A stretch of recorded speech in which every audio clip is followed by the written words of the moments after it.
Hey everybody, welcome to the Stock Car Spectacle. I'm Ian Jortson. I'm Nick Kinsel. And I'm Tom Hoblin. And wow, it was a great weekend for NASCAR at Bowman Gray Stadium. If you look back at our episode last week, we were saying that this is going to be the worst showcase of stock car racing that we will ever see. But boy, oh boy, were we pleasantly surprised. But guys, before we dig into all that, let's talk our diecasts of the week. Tom, what'd you bring for us today, buddy? All right, we had little race at a little track, so I thought we'd do a little diecast. Just a little old car tomorrow, Kyle Busch. Gotta hold it so close, but there's some Oh good yeah. details on these old car tomorrow ones, so Is that not the too 08? bad. Yeah, with Nice. the Yeah. with the diamond on the splitter, big old Dude, wings. that's one of my favorite paint schemes of all time is Kyle Busch's '08 M&M's car. That thing is Yeah. clean. Oh yeah, it looked really good. Mm-hmm. All right, Nico, what you got for us today? Okay, so we're still kind of in that little preseason mode before we get to Daytona. I have two Daytona cars I have that I could play. So we'll play the first one this week, and then we'll get the big one next week. So going back to 2019, when Daniel Hemrick ran the gold car for RCR, I believe this is what they ran this for their 50th anniversary. I'm not too sure, I believe but so. him and Dylan both ran the gold cars, and this was his one and only full-time season at RCR. A good looking Yeah, race car. dude, that was a disaster of a season. Yeah, it was not fun to be me that year. All right, so for my diecast of the week, I don't really know what I could have played this week. Where we don't have a race coming up this week, and we just got done with the Clash. I played like really one of my only old school diecasts. So I thought I'd just bring out a rando one, Dale Jr.'s Yeah. AC Delco Superman car. Um, I guess yeah, there's a new Superman movie coming out this July, so hell yeah. Yeah, But I love this paint scheme.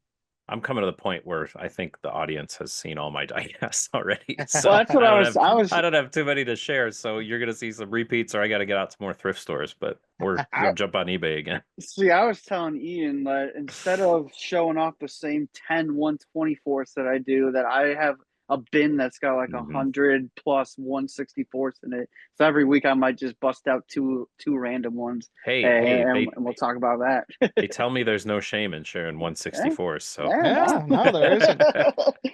Also, Fair back game. back to this Hummer car. Rest in peace to the rookie stripes. I don't know if we talked about that ah, last week, but yeah, we will not be seeing these on any cars anymore throughout all three series, which I don't understand why. I don't why, get it. Why? why, Makes as much sense as moving the number forward. Yeah, why? Like I I don't understand. I don't understand. It's an easy, like verifiable eye trick to be like, oh, that's a new guy in the series. And like it's just you print them on the wraps now. You don't even need to it's not extra work. I Yeah. don't. I don't. If it I ain't don't broke, know. don't fix it. It's so fucking dumb. But yeah, I don't okay. Yeah. Well, guys, we have some pretty big stories coming out of this weekend. We have learned that Xfinity will end its title sponsorship in the Xfinity series after this 2025 season. Guys, that's a big one. The Xfinity series has been around in the sport for almost 10 years now, I believe. 2015. Yeah, 2015. So that's pretty crazy. Apparently, there's still going to be a big sponsor for like the Cup Series, one of those associate sponsors. So they won't be totally leaving the sport. But guys, this only leaves who is going to take Xfinity's place. I've been Hey, seeing a lot of people talk about Bush. I was gonna say we brought Craftsman back. Why not bring back Bush? And Bush is a huge sponsor for NASCAR right now. It's the official beer of NASCAR. So why not? Why, it only makes sense. Yeah, it would look really good to slap Bush back on there and we suddenly go back to Craftsman and Bush and people don't have to misspeak anymore when they say it and whatnot. So I'd be all for that. I mean, what else do you call it if you don't have a sponsor? I mean, is this the Grand Nationals series again? Is it? I I don't know. I don't know what else you'd call it. So you hope that Bush would jump on that and throw their thing behind it. If not for the cool retro gear that we could rip back that'd out be again. sick. Oh man, they need to give the champions those Bush jackets again. Those, oh, that was so beautiful when they did that. But we know that Bush Beer is all in on this sport. They're all in on Ross Chastain. I mean, I don't know if you guys saw this weekend, but there was a Bush Beer Yeah. commercial with Ross Chastain. So I just love how involved they are with their marketing and everything with the sport. I'd love to see that during the Super Bowl, put Ross Chastain in front of 100 million people. And then get turned into a wall, and then Well, then I'll be happy. he was camping in the forest on a car, so that's the thing. Turned into a tree. Does that sound better? There's no other cars around for him to run into at that point. He'll find one. Ross But always no, finds something to hit. Xfinity is not going away. They're sponsoring the extra point to this is that they're sponsoring a new bonus point that we're getting back, which is fastest lap. So I really like that. I'd like to see points for most laps led. I like that they're doing fastest lap, and NASCAR could sell sponsorships for all these. And we kind of see this coming because a little bit of inside baseball here. Xfinity is owned by Comcast. NBC Universal is owned by Comcast, and they're putting this whole series on a completely different network for the whole year. So why should NBC sponsor a whole series that's going to be on the CW, which is owned by another company called Nexstar? So that's just a little bit of insider knowledge here. Like, it makes sense why they don't want to sponsor this series anymore, and why they'd still want to be involved in NASCAR, because NBC is such a huge partner of NASCAR. Yeah, honestly, I never thought about it that way. Makes total sense. But yeah, I do like the extra point for fastest lap. Mhm. Kind of going back to some old school rules that we grew up watching. Yeah, maybe we'll bring in more of those stuff, like most laps led, like you said. So Well, we're and going in the right we direction see with these that. points battles come down to 1, 2 point. I mean, imagine you're in the round of 8 and you got 2 winners, and then the last 2 spots are decided by somebody who ran faster than the other guy. Like, that could be huge. And it's not like this is some gimmicky thing that just NASCAR is doing. I mean, the world's most popular racing sport right now, F1, gives a championship point out for fastest lap, and we see shenanigan gimmicks. Those drivers pull all the time. They'll pit on the last lap because it takes 2 seconds to pit, put on the soft tires, and just try to rip off a fast lap last second to try to get that extra point. I mean, every little point's going to matter, and this is going to help. Yeah, no, absolutely. Step in the right direction, definitely. No change in the playoff system whatsoever, so we're gonna have to deal with this once again. But I honestly didn't see any change coming. No. I think if anything, maybe Yeah, start of next season. yeah, but a change in the way you score points ultimately does affect the playoff system.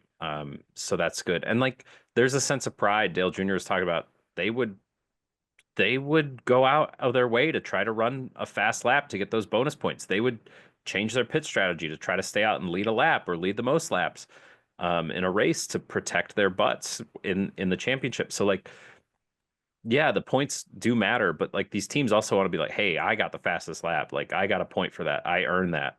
And that's a really significant thing too, because it ups the competition throughout the race.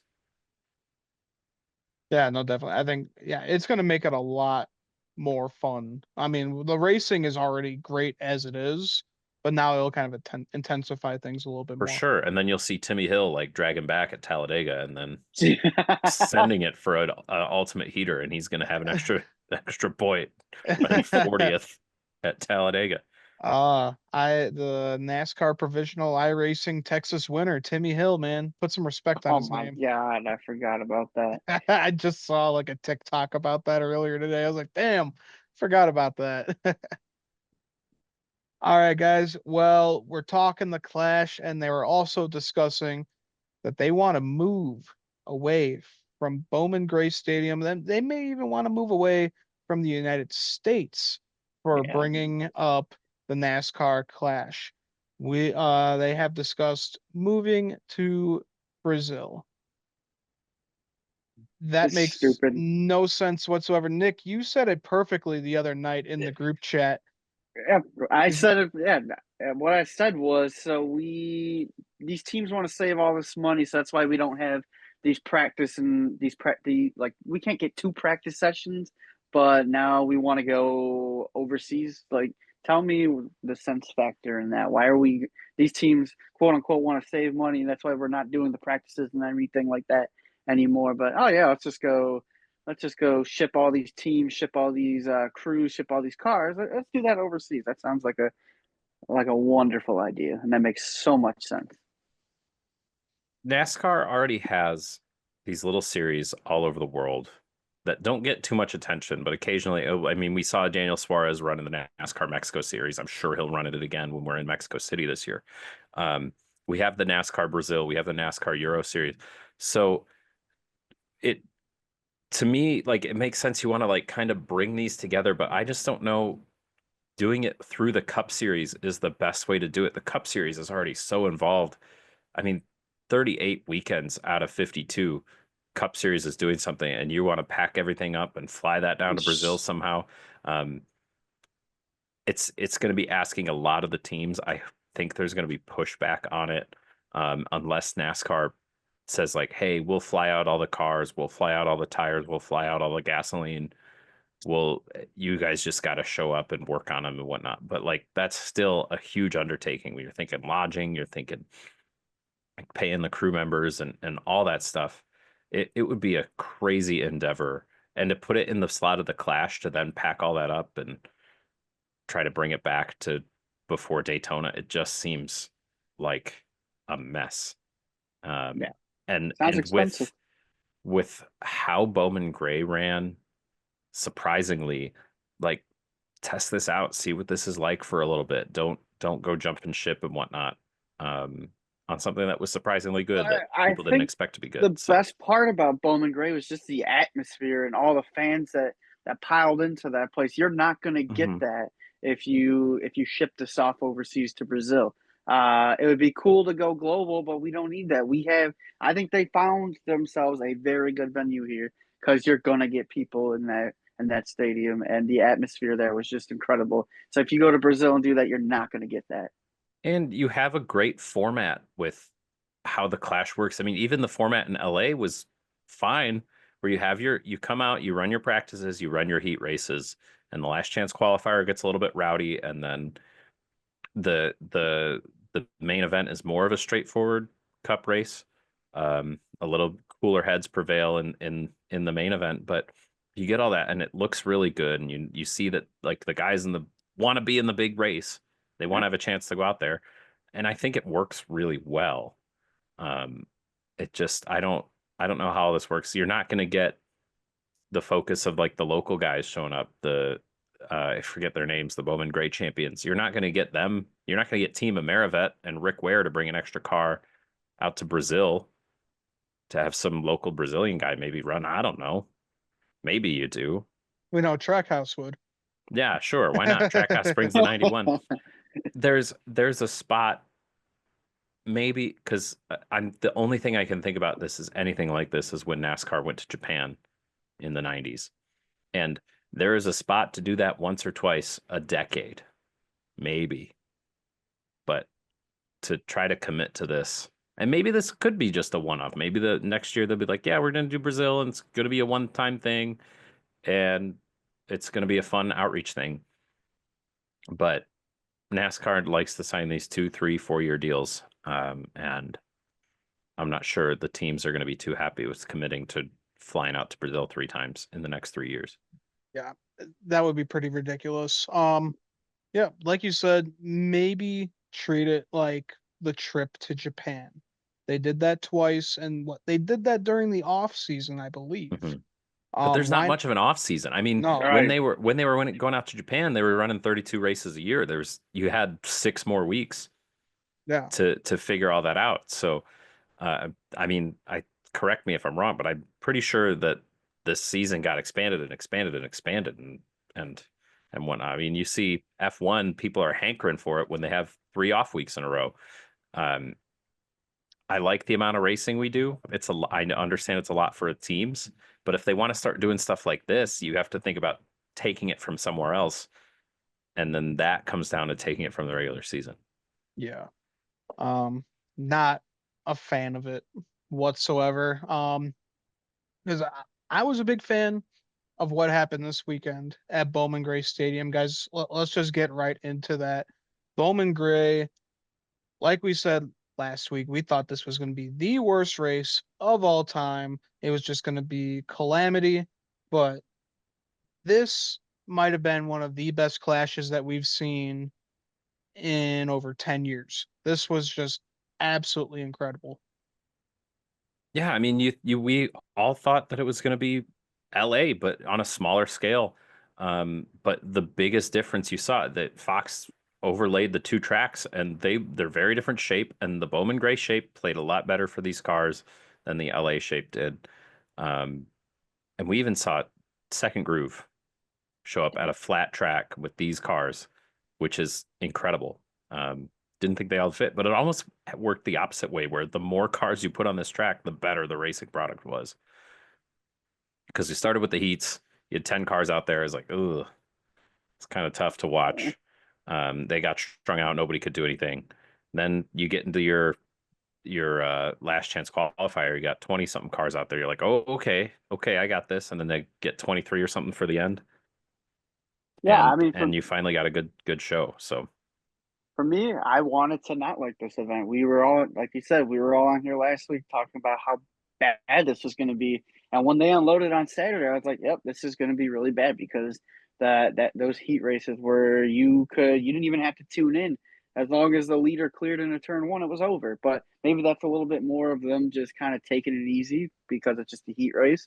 And because what we saw on Saturday, what we saw on Sunday compared to what we saw on Saturday was just two different things. And it was really good.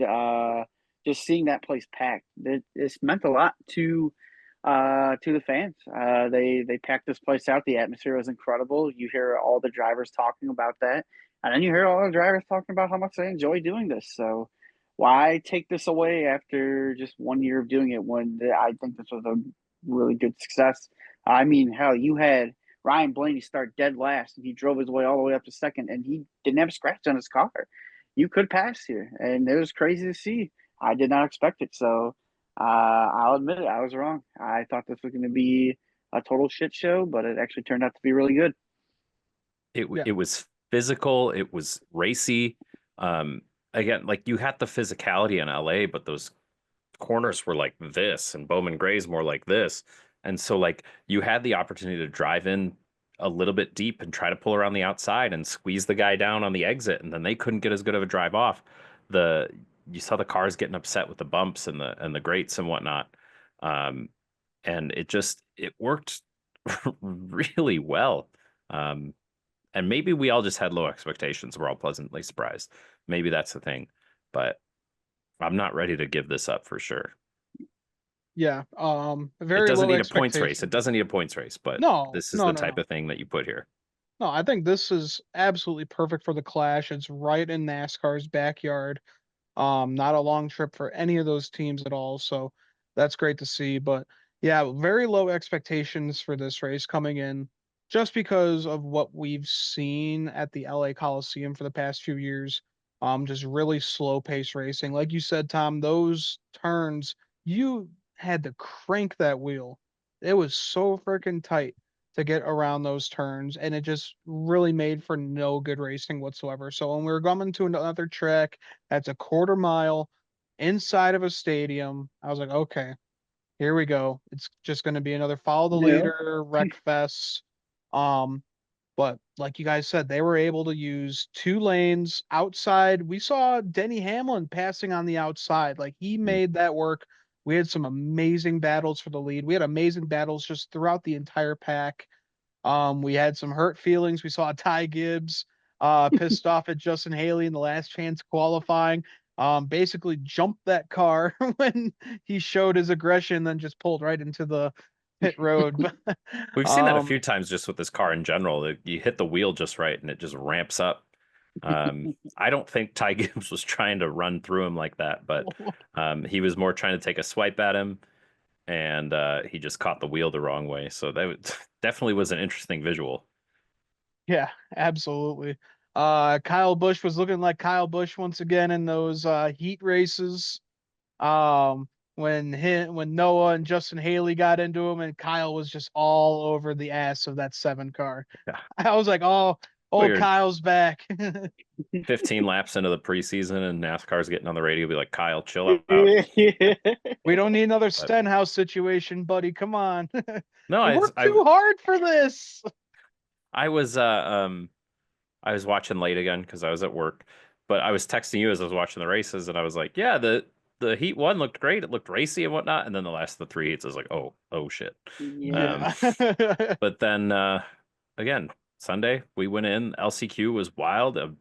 How about Josh Berry, able to drive that thing up there, use his bulldozer, Dude, he drove through and everybody, man. and yeah, but guess what? He made the show, and all those everybody's he pushed out of the way didn't. So you had Eric Jones, you had a bunch of damaged race cars up there.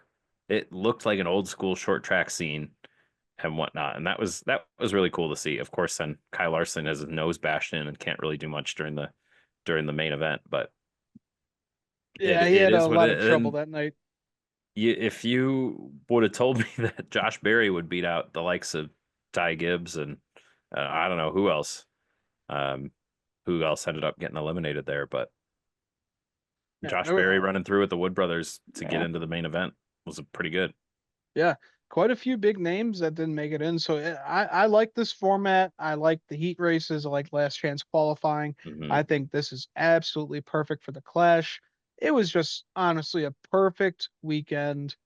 With all of us going into with low expectations, and we all came out pleasantly surprised. So this is a great start to the 2025 NASCAR season, guys. So I have a Yeah. lot of high expectations for the racing this year, but as NASCAR, as a product and a company, I have very low expectations for them because I feel like they could still make a lot of dumbass decisions like they did at the Brickyard last year.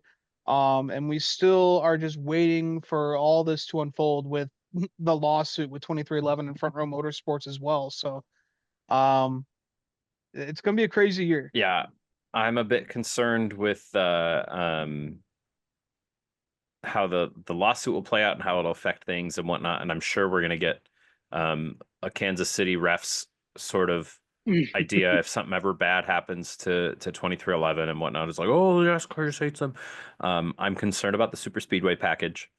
I don't for how much emphasis and how they NASCAR puts on the super speedways and how much they're in the show, how much they're in the schedule this year. That's a bit concerning. And then I'm still a little bit concerned about the short track package. I know we got a good show this time, and the drivers seemed happy about the tires and the wear, and they feel like they're a little bit more in control. But who knows how this quarter mile track translates to something like a Phoenix or a Richmond or Martinsville even. And that Bristol spring race last year still seems like such a crazy anomaly Oh on how that played out. But man, that felt like old Bristol mhm. there. I hope that comes back. Yeah, so I mean, we'll just have to see, and if NASCAR is not willing to change this car too much, unfortunately, we're going to get a lot of this similar product that we saw last season, where there's so much potential, and then we're leaving races disappointed. So, Yeah. Yeah, One definitely. last thing I'll say about the clash here at Bowman Gray. As much as I don't like the guy, I think Chase Elliott winning this race, it was a good thing for the sport. It's a good thing when Chase Elliott wins races. As much as that pains me to say, I mean, because this is your most popular driver right here, and he's winning at such a track filled with such history, and all those people in there probably love Chase Elliott, and they were rowdy after it. And that was like the first time I've ever seen Chase Elliott crack a smile after winning a race. He showed just the smallest amount of emotion there. Like even that burnout he did. I thought the burnout yeah, he did was he that wasn't was boring. He incredible. wasn't He boring. That was a he great burnout. That he was showed some sick. emotion. He showed some emotion for once. So it was good for him to. As much as I don't like him, I think this was the perfect winner for an event like this. And if they are going to move away from Bowman Gray, I hope it's not Brazil. I hope Fox talked about it a little bit. I think Harvick and Boyer just keep taking us to different short tracks around the world or around the country. Like go to a Hickory, go to a South Boston, tracks like that. I think it would just be cool because it gets a lot of spotlight on some of these great historic short tracks. So that's what I would say. That's the way to do it because NASCAR is always talking about, their roots and grassroots racing and all that. And they're always talking about, go to your local short track. Well, how about we bring the show to the local short tracks? You know, don't even go to like, some of the famous southern tracks. Come up here to the Midwest. There's a ton of tracks up here too. You can just do whatever you want. You give these tracks the money, they wouldn't even take it. They'd be like, just come here for free, and we'd love to get the exposure for our track and have more people come out. So NASCAR can do a lot to help out the wider racing community.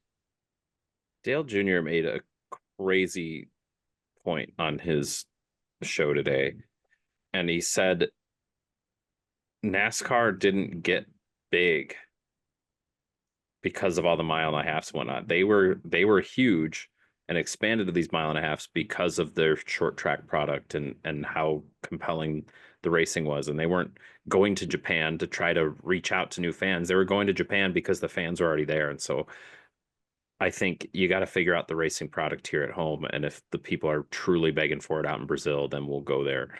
But like you don't get big because of these outreaches and whatnot. You just got to be really good at what you do and be true to yourself and let the people come to you naturally.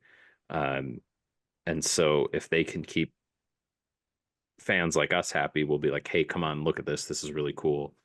I mean, there's just different philosophies and whatnot. But if you're a fan in Brazil and you go out to this race and then you tune in and you watch stuff on TV and it's nothing like what you saw, then how are you going to stick around and whatnot? And still a majority of the races are going to be in the States. A huge majority of the races are going to, so it's not like they're going to make money on ticket sales or anything long term. I'm just not sure how that helps the long term viability of the sport by flying out there spending $100-200 million on a racetrack and a race just to get the cars out there To try and make fans when yeah you should already be making fans with your product here. exactly Yeah, so yeah, that's a little ridiculous. Keep it here in the States for now until a country like Japan is like, hey, come on out.